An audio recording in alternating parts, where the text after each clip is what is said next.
Howdy, partners. Welcome to La La Land. Episode 100. No. Wait a second. Welcome to the Haunted Chronicles, episode 151. Three blind mice see how they run. You know, tonight we have a mystery guest. A Haunted Chronicles first. Our guest isn't seeking attention or publicity, but is just here after my request because I thought he had some interesting stories to share with us. And this episode is sponsored by Brill Cream. Dry, lifeless hair can take the fun out of your life, but you can put it back with Brill Cream. With Brill Cream, a little dab will do ya. That's Brill Cream. And an evening with Annabelle on March 11th, I'll be a special feature in handing out Twizzlers to all you regulars. And visit warrens.net for ticket and event information. I am Mr. Haunted, joined by Jennifer Jigglypuff Runyon and Brock the Wild Weedle Burroughs. Hey. What a week. What a week. Oh, it's been a crazy week. Oh, my Lord. Dippity doo dah day. That's exactly what I was going to say. Right? Exactly. I know. All right. How are you, Brock? Are you good? I am. Dave would have to use the beeper if I described my week. It's been very interesting. Very weird anxiety type feelings this week that normally I don't have. But we ended the week with a bang. Thursday was good. Friday was good. And only getting better because we're here. So. Yes. I can't call it all bad. But how's your week been? Great. I've had a great week. Awesome. It's been beautiful out. Just fantastic. Gorgeous. Man, I got the Three's Company theme song in my head now. I don't know why. Come and knock on your door. Yeah. I guess we need to ask the guy. You mean the head honcho? Yeah, he never... I don't know why we keep asking him. He never has anything prepared. So I'm going to let you ask him. All right. Hey, Jimbo. Yeah? How you doing? Oh, I don't have anything prepared. Okay. But I am happier than a Flame Point Siamese pumpkin the cat after being rescued from a tall cedar tree without food, water, shelter, or toilet for 2 days. Like he's Charles Nelson Riley or something. And that, folks, is very Nelson happy. Riley. Charles Nelson Riley. That was I just made that one up because I was on a binge with my flu for the last week or two. Buckle my shoe. Because I was watching Match Game 75, 76, 77 YouTube run of Match Game program. Yes. And he was on there. I don't even know. He and Paul Lynde, right? He and Paul Lynde, staples on that show. Brett Summers. Yes. Whoever that is. You know the show I miss, as we play the theme song now, is Name That Tune. Yeah. I could name that tune in 2 notes. Remember they did the one note because they were sad. They knew it from the clue. Yeah. I could do that in 1/2 note. What little red-haired orphan girl was the subject of this show tune? I can name that one note. Oh, you're a big hero. Thank you. Yeah.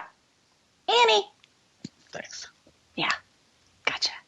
So, there were so many news stories this week that it was so hard to pick one. And then after I even picked one, there was better news stories. But there was one. Did anybody see the alien picture on 4chan? It was a big deal. No. If anybody types in 4chan, the number 4chan, and alien, there was some weird alien face that appeared on a was it like Reddit or something? It appeared on one of those streams, and they said it was a real high definition face of this alien looking creature, and it was supposedly sent from a air base is or something. And then it got mysteriously taken down after like a minute. So What? there's little pieces of it. Yeah, they tried to recover the picture, but there's a lot of mystery surrounding the little 4chan. But that wasn't even the story I was going to talk about. Then there was the story of that poor cow that escaped the slaughterhouse last week. And he let them willy-nilly all over town. And he escaped death. But what happened? What happened? I mean, is he okay? I mean, they're not going to... No. Did they pardon him? Does he get to live? No, he didn't make it. Okay, I don't want to know. Oh. But just the thing that he escaped, he finally got out somehow. See, if we had a farm, we could have adopted him. Well, see, I think he had a crack problem. So, but that wasn't even the story I'm going to share. Mm-hmm. This one, breaking news.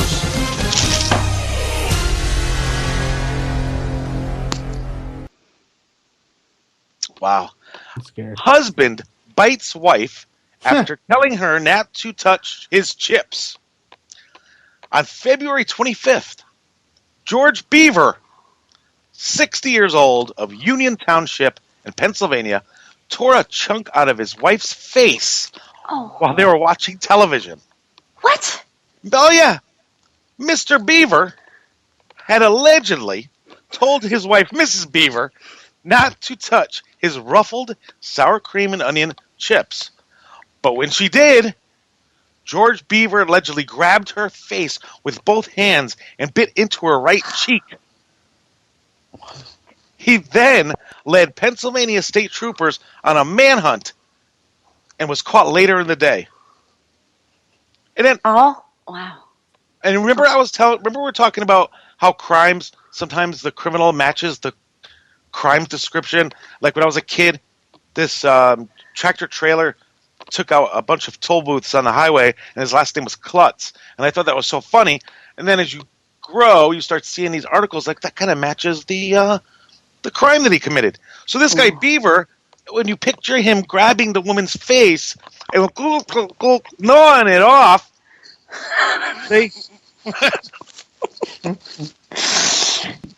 and those aren't even the good flavored chips. That sucks. Yes, so. God. That's the story I wanted to share with everyone today. How rude. Don't you have another really cool story, though, that kind of happened? Yes, I do. Because, breaking news.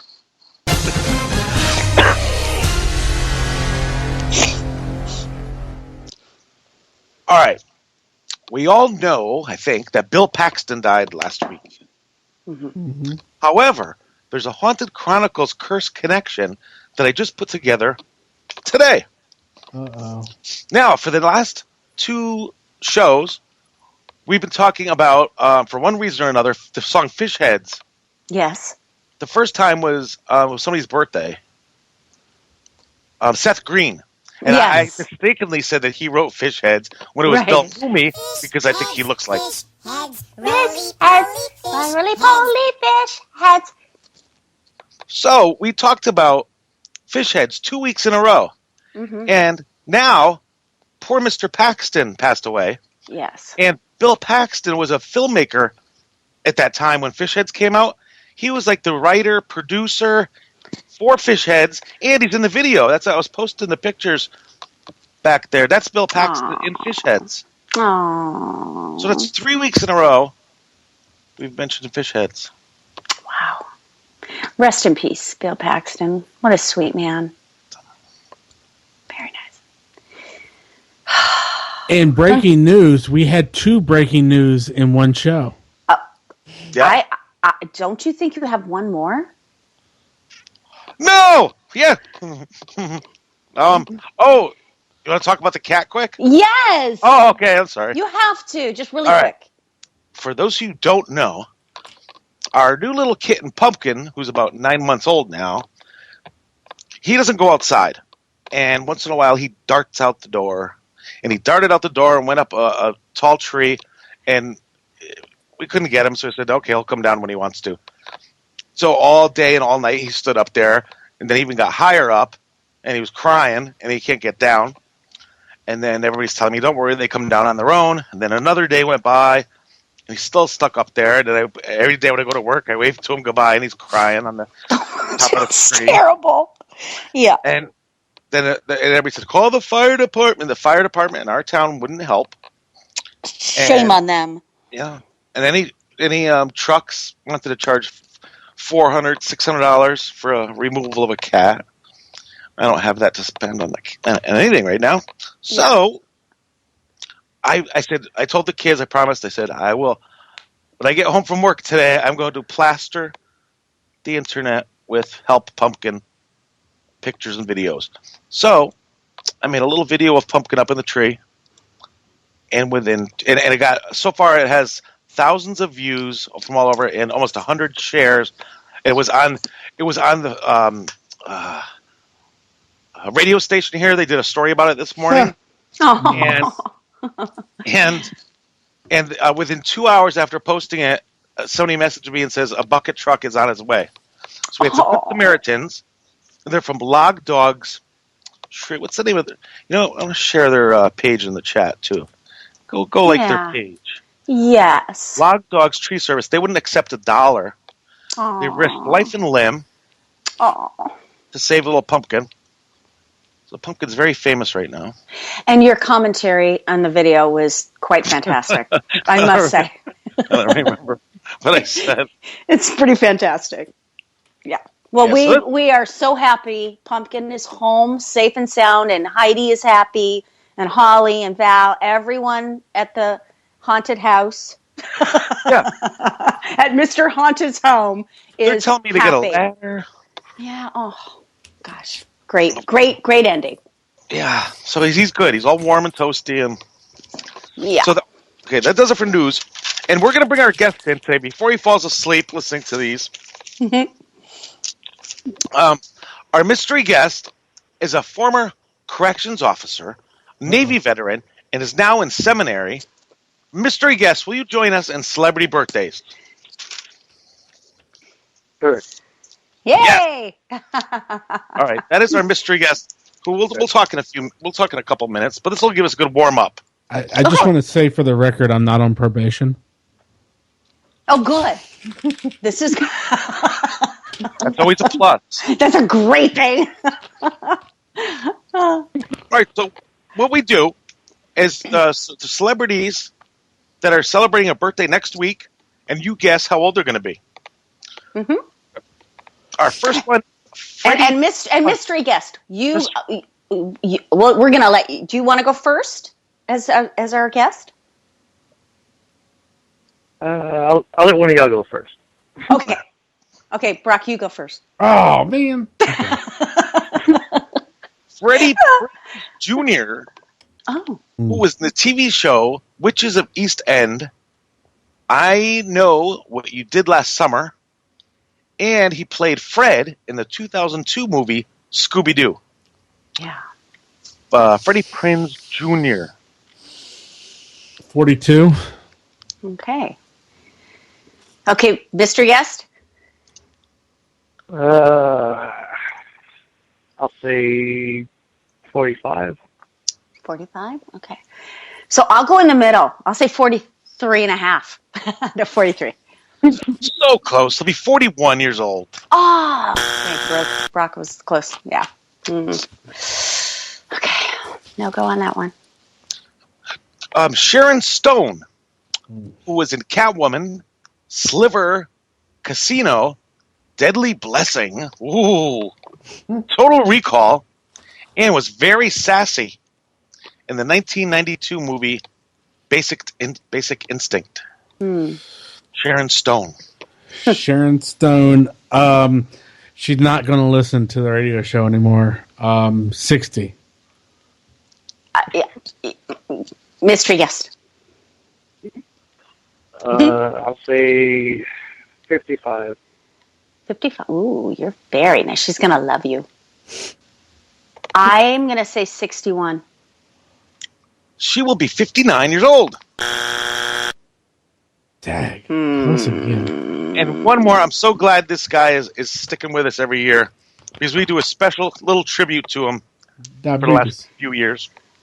Chuck Norris. Oh. Who I always have to squeeze in because he was in 1973's A Scream in the Streets. So we're going to say that's a scary movie. How old will Chuck Norris be next week?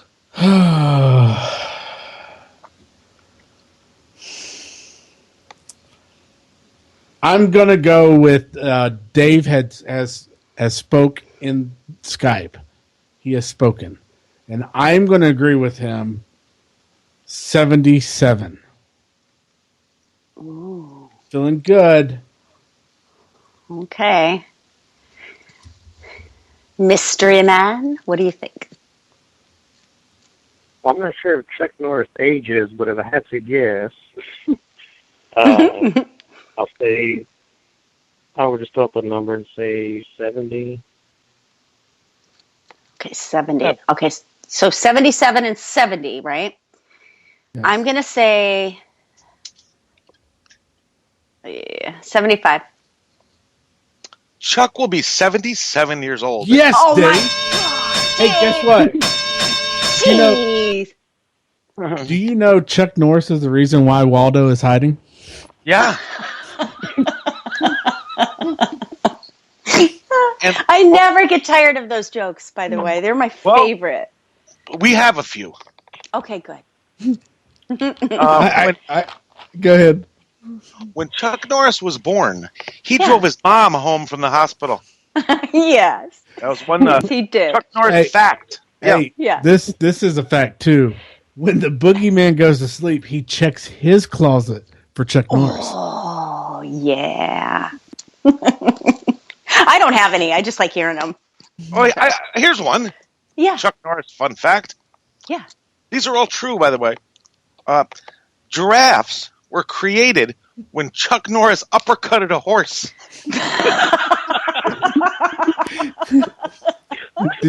Did you know that Chuck Norris has counted to infinity twice? Oh, he's incredible. I'm sorry, they just never get old. They're just too good. I heard one time a cobra bit Chuck Norris's leg, and after 5 days of excruciating pain, the cobra died. Yes. Did you know that Death had a near Chuck Norris experience? Oh no!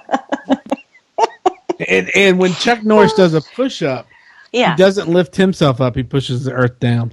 Yes, I heard that one. That's a good one. Very good. All right. Okay. Happy birthday, Chuck. Happy birthday, Chuck. We just gave a little tribute to him. There you go. So, let's get to our mystery guest. Yeah. Mystery guest. We met 2 or 3 years ago at a Warren's function, and we started talking. And I don't. How did you get to? What I'm trying to say is, how did you get to the events? How did that happen? How did that come about? How did you it come about that you went to the Warrens event? Well, growing up, I'd always watch paranormal shows, and one of my favorite ones, I think it was in high school, I would watch a haunting when it would come out on Discovery Channel. And I just, being Catholic, I would see, the Warrens featured, and so I was like, oh, that's cool, and so it's kind of from there I became interested in, their story and just the different cases, and when I was in the Navy, at one point, I think one time I checked their website, and I think it was the first time they were having that Annabelle event. And so I was like, it said sold out, and I was like, well, let me send an email anyway, just see what happens. And sure enough, they allowed me to go, and so I was like, oh, cool. So I went, and from there, just, that's where I met everyone, and it's kind of, it was weird because I didn't really think anything would come of it. I was like, oh, okay, cool, I'm going to go see, a few things, maybe hear stories and whatnot. And, I ended up making, all these great friendships that, people I still keep in touch with now. So, yeah. It's been good. You said you were in the Navy at the time, right? So, yes. Can you tell us where you originate from? Originally from Texas. All right, and then where were you when you went to see the Warrens? What state were you in? In North Carolina. Okay, so you were about in a 12-hour drive. North Carolina by way of Texas, and you went up to Connecticut to see the show. Yeah. So for those who don't know, what happens at one of these Evening with Annabelles? Well, generally you go in and you go. There's like a decent all-you-can-eat type, buffet with really good food, and so you go, you eat, meet people from basically all over, and afterwards, Tony Sparrow, Lorraine's son-in-law, he'll start telling stories, different, definitely like a Q&A type thing, stories of some of the artifacts they have there, maybe some of the cases he went on with Ed and different things. And then after the Q&A, they'll unveil the artifacts, the cursed items from the museum, and people take pictures of them, stand next to them. Of course, not touching them, but and so just it's a fun-filled night. There's so much to ask and learn about it. It's interesting. I just noticed that this week, I think it was, they did a live. They went on Facebook Live to show that they transferred Annabelle into a new case. Ooh. Yeah. I saw and that. a lot of people were asking why, and I don't really know. Do you? I imagine it was because of transportation, but I'm not sure. Purposes. I'm not sure, but I know because the case, from the things that I've seen, because the first case that she was in was the one that was like attached to the wall, I think, in the museum, and then the one they would take on lectures. It was a fairly large case, so it was difficult to transport. But of course, they never took her out. I mean, one of the guys would use like a sort of grabber to adjust her. Would open from the top. So he would adjust her and all that. Never making contact with her. And I think this case, I could be wrong, but I'm assuming this case was created because it was probably a lot easier to transfer her and to the events and all that. So, but the other one, it was fairly large. It took a couple of people to carry it, and yeah, that's what it seemed like. Now the rumor is with Annabelle that Jimmy has to rock and sing her to sleep. Is that correct? Probably. There you go. Wow. Yeah. We have about 3 or 4 minutes before break. When you were a kid, did you have any? Did your parents tell ghost stories, or do you have any stories when you were a kid? Yeah. Well, my mom actually had an experience while she was in the convent at the time, considering to be a nun. Obviously, she didn't become one because I was born, but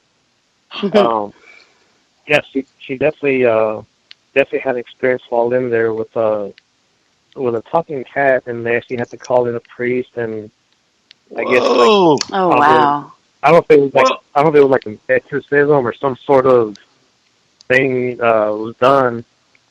And I remember she told me the voices and the screams, and it was crazy from what she was telling me. You're telling us that you had a talking cat? Well, we didn't have one, but while she was in the convent, she had an experience where she said she actually saw it, and she said to this day she still hasn't forgotten what it sounds like and everything. Oh, that's so scary. How creepy is that? Yeah. Now I'm going to have nightmares of my cat up in the tree talking. You're kidding. I know. Hey, let me down, you warm bastard.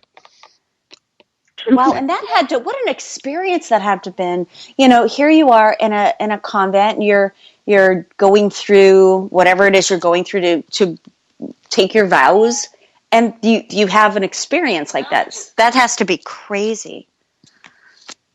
Just crazy. Yeah, and that, by the way, if you guys heard something, I'm sorry, mystery guest, but if you guys just heard a little voice, it was like my phone just for some reason, talked. I don't know why. It's sitting on the couch away from me. So I just turned it off completely. Was it your normal ringtone? No, it was the Siri just popped on, and I don't know why. Just say, "What can I help you with?" And I didn't. Oh, boy. I'm not even touching the phone, so it kind of startled me. Sorry about that. Okay, so tell us. So for your mom, yeah, go ahead, keep going. I'm sorry. Okay.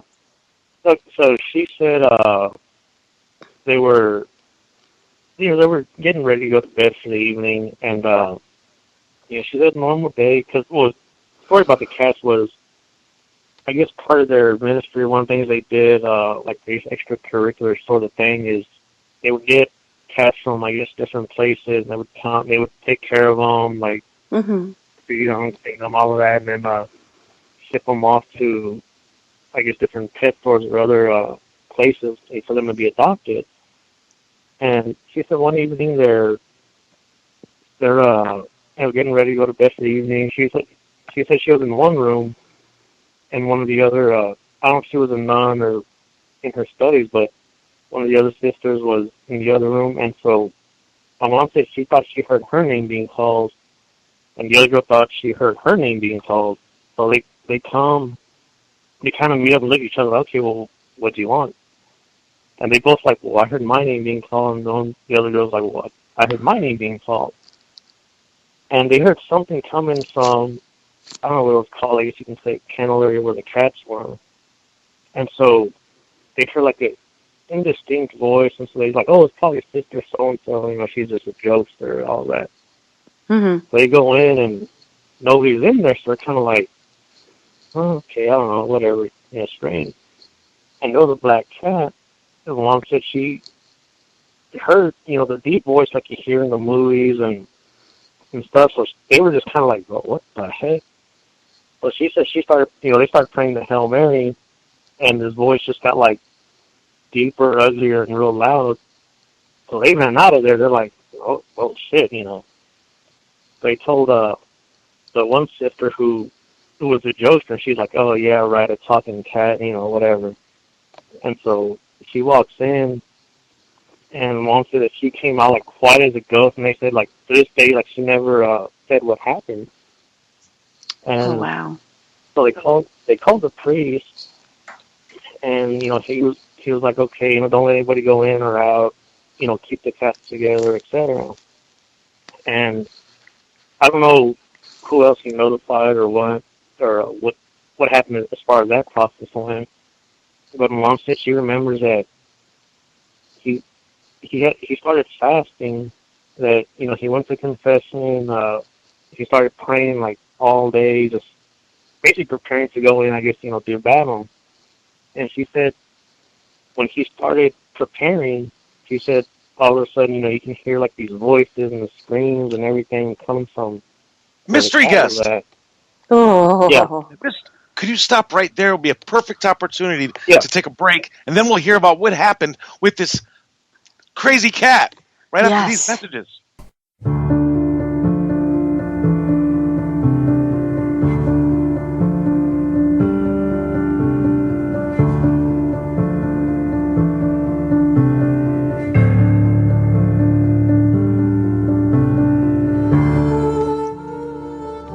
Welcome back to the Haunted Chronicles. Thank you for joining us in the chat tonight.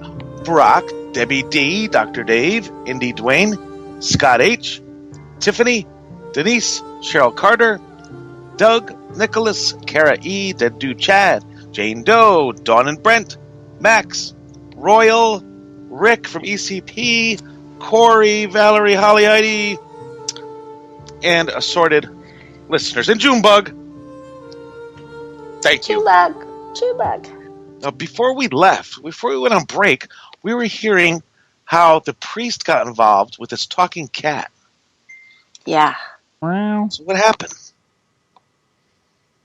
All right, so he fasted, was praying, and I'm not sure I can't remember how long she said he did it for, but it was quite a while, and so when he finally went in, she said she remembers hearing like, the screams or like the evil sounds and everything. And I don't know if she said how long this whole thing lasted or what, but I guess eventually, he got rid of whatever it was, and then not long after that, they obviously got rid of all the cats, so they sent them off, somewhere else and everything. So that stayed with, she said that experience, definitely stayed with her, and, till this day she remembers, what happened. And because I would watch, different things on, I'd be watching like a haunting or something, and, like some of the episodes, they'll show someone who possessed, or, they'll, do like the deep voice and things like that. And Mom would sometimes tell me like, oh yeah, I remember it sounds like that, or oh yeah, I remember this. And so I'm just like, oh wow, it's crazy. Wow. So they made a rule: no more cats. Yeah, that's actually the reason why she doesn't like cats. So, that's why.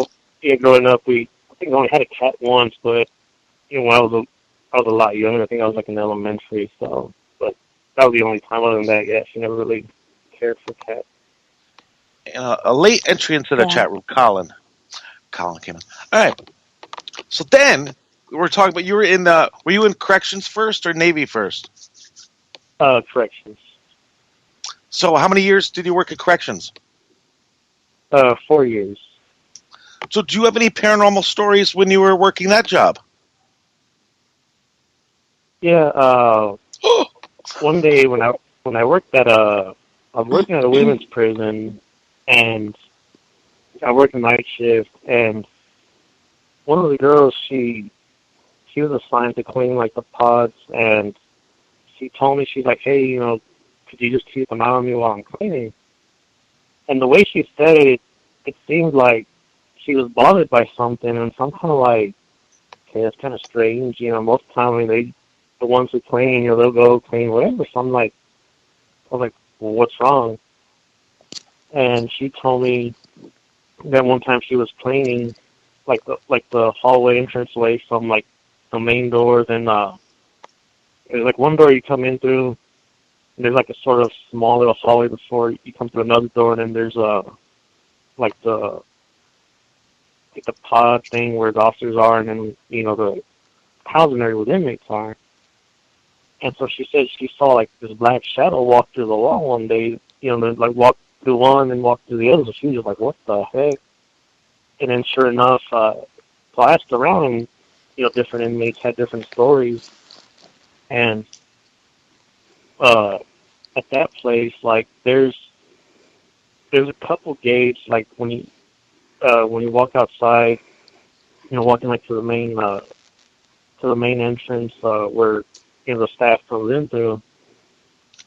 And some officers have told me that they've been there at the ticket, and the little button at the gate will buzz, like there's somebody standing there, and there's like nobody standing there. So it's kind of like, one girl said she was working there. She's like, okay, like, oh, it's probably just a malfunction for some reason. But it kept buzzing like somebody was there. So she pushed the button for the gate to open, and the little light turns red, till the gate's open. Mm-hmm. And the only way to close it is you pull on it. So she said, it's red, and all of a sudden it turns green like somebody closed it. So she's like, what the heck? And that was that. And then this was before I was there, but they said one day, it was probably sometime in the afternoon. They just finished having a recreation outside, and the perimeter security officer, radioed in, was like, hey, pod so and so, open up your rec door, you have somebody trying to get in. And so they're like, they push the button, nobody comes in. So this happens a few times. So finally the lieutenant was like, brought one of the officers, like, well, look, I'm gonna go show you where this inmate is at. So they drive around, and sure enough, they see this inmate standing like at the door, like she's waiting. So they rate up to the case, they're like, hey, one of the officers, like, hey, need you to come outside. So, the officer comes. Before the officer gets to the door, this inmate just vanishes. So everyone like, what the heck? Like, everyone like, oh, shit. And then so they saw it. They see it. Everyone sees it. Yeah. Yeah. Yeah, they saw it, and that's why everyone's kind of like, what the hell just happened? Like, and so, different things like that happened at that one. And one day, when I had transferred by this time, I was at a male prison by this time, and again, I worked night shift. It was a 12-hour shift, so like every 6 hours we'd switch a duty post. And it was around midnight, 1 o'clock in the morning. This woman girl, she tells me, she's like, oh, would you please switch with me? She's like, I really don't want to work solitary by myself, this and that. And so I'm kind of like, well, fine. I mean, I'll work it, no big deal. And so she told me, she had an experience there or whatever. So I was like, okay, that's fine, whatever. So I go down there, I'm working by myself. And so I asked the inmate who, because each cell block had like an inmate that'd be assigned to clean. And I asked him, I said, hey, what's the deal with what goes on over here? And he said, one day it was at some point, everything was done, I guess it was after breakfast, everything was cleaned and everything. So he said he's sitting down by a chair right there near the entrance, by where the officer's desk is at. The officers there, they're just waiting. And there's a mailbox right there, and there's like a small lid, that lifts up. And he said it slammed down with such force, and he goes, it wasn't like, oh, okay, the lid just closed by itself. He said it was like somebody slammed it, with force. Yeah, there was a force behind it. Yeah. So it was like, oh, shit, like, damn. And so that freaked her out. And he said another time he just finished, I guess, like mopping, so he's sitting there, again, like in the same spot. And so he said he's sitting down, has his head, like, on the mop, just kind of just thinking or whatever. And he said out of the corner of his eye, he said it's like that feeling you get when somebody's staring at you. So at the corner of his eye, he saw somebody in white, which, is the color of the inmate uniforms. And so he's like standing there like somebody looking at him, like he looks. And when he turned his head, he saw like somebody turn and walk away to the other side, where the cells in solitary confinement are at. But he was like, oh shit, he goes, I better go check it out, because he goes, I don't want them to think that I'm trying to help someone escape, they'll screw up my time, etc. So he goes, and the thing about the cells in solitary over there was, these were heavy doors, so you can definitely hear when they open or close. And he walks around, everything's fine, there's no doors open and all that, so he's like, he's looking, he goes, I didn't see an inmate in any of the cells that looked like this inmate I saw. So he's just like, I don't know what the hell happened, but he goes, I definitely saw something. And, the people had experienced things, and, so it was interesting at times. Wow. And, we only have like 10 minutes left. I wanted to, we have some Navy stories too, but I wanted to know what you're in seminary right now. Yeah. But how did you what's my question? How did you got your calling? Yeah, when did you know? Well, I think I was about 12 years old. The funny thing is I went to Sunday school, did my like confirmation, communion, the normal stuff, and yeah, I was never like groomed into it. Like, you ask somebody, oh, why did you join the military or become a cop? He's, oh, well, so and so, everyone in my family did, or whatever. And I was sitting in mass one day, and I saw the priest, consecrating the wine and the host, and it's just something, I don't know, it was like I had this curiosity, like, what's going on, what does it mean? And from there, I just started asking questions and about different saints and different things, and then I would say when I was something like in high school, is I realized, I was like, hey, I think I'm being called to priesthood, so I went on retreats, and now here I am. Wow, that's so cool. And that is really neat. I'm interested in what you do there. How long does it take? What's the daily routine or weekly routine? Yeah, how long does it take to become a priest? That's a good question. I have no idea. Oh, it varies depending on how much schooling one has when they enter. For me, since I didn't have too much schooling, it's probably going to take about, I'll say close to 8 years, I think, till ordination, assuming all goes well. Yeah. Assuming all goes as planned. So about 8 years, 6 to 8 years. Yeah. And I know you had some experiences in the Navy. What was one that really stands out for you? Well, one of the ones,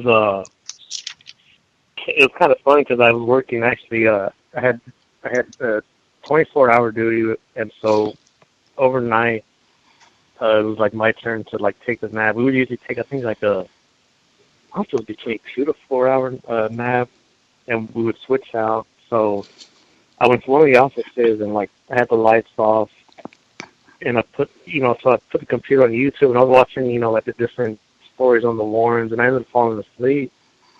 And so when I told someone, I was like, oh yeah, I fell asleep watching like the Amityville Horror, just different documentaries. Everyone's like, are you crazy? Do you know what goes on around here? So I'm kind of like, no, I really don't.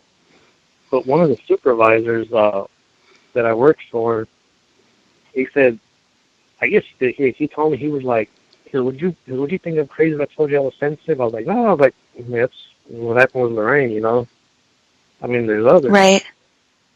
And so he told me that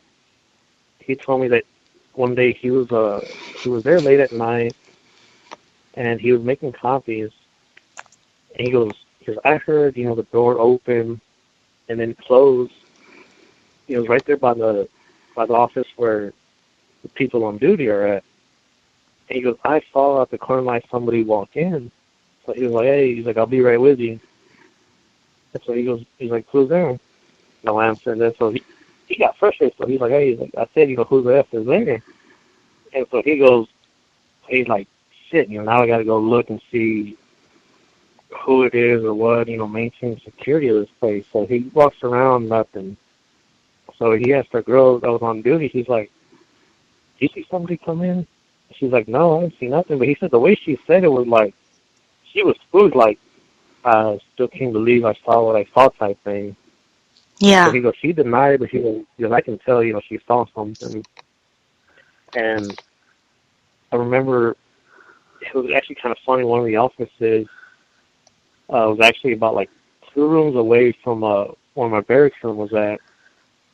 And I remember because I was going to my car for something one night, and then there was a couple of people that were on duty. They're like, "Oh, there you are." I'm kind of like, "What'd I do?"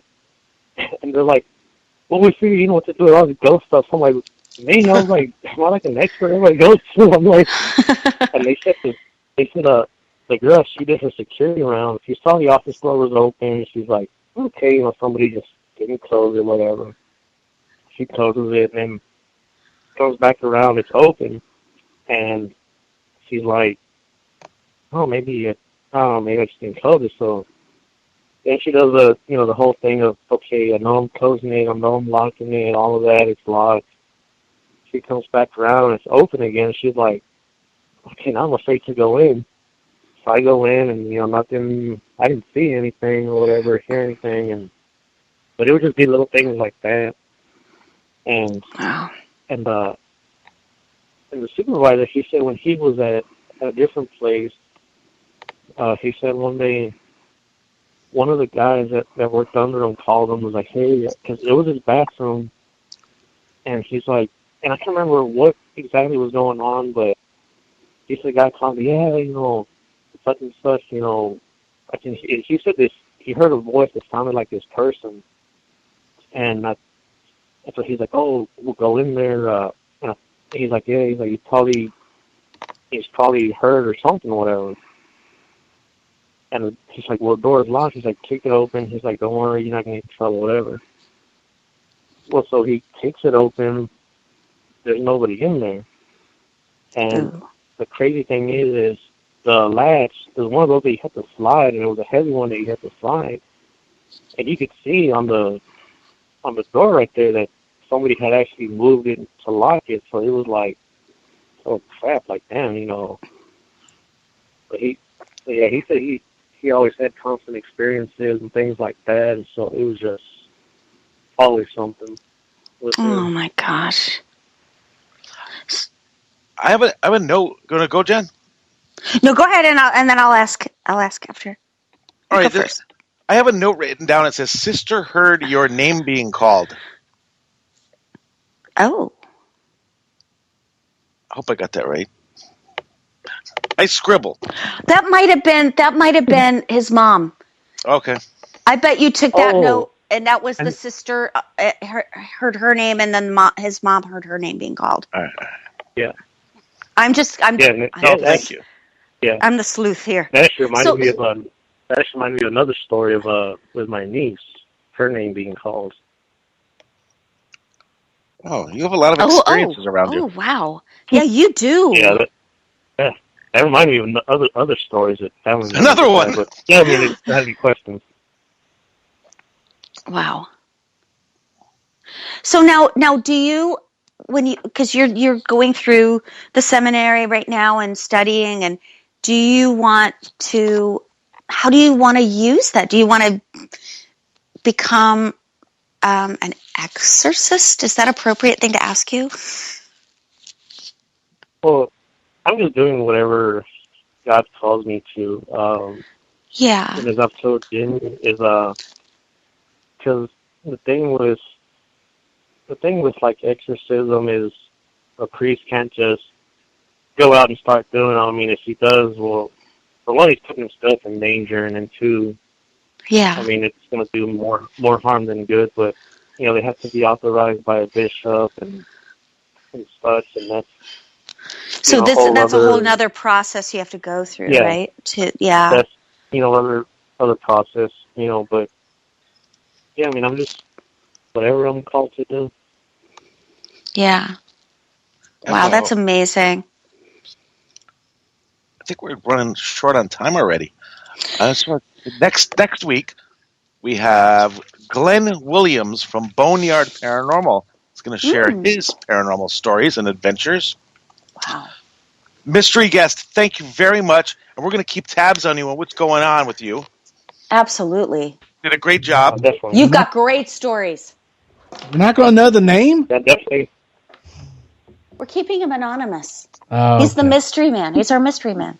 His name is Fred. I'll share the other stories next time. Yes. All right, great. Absolutely.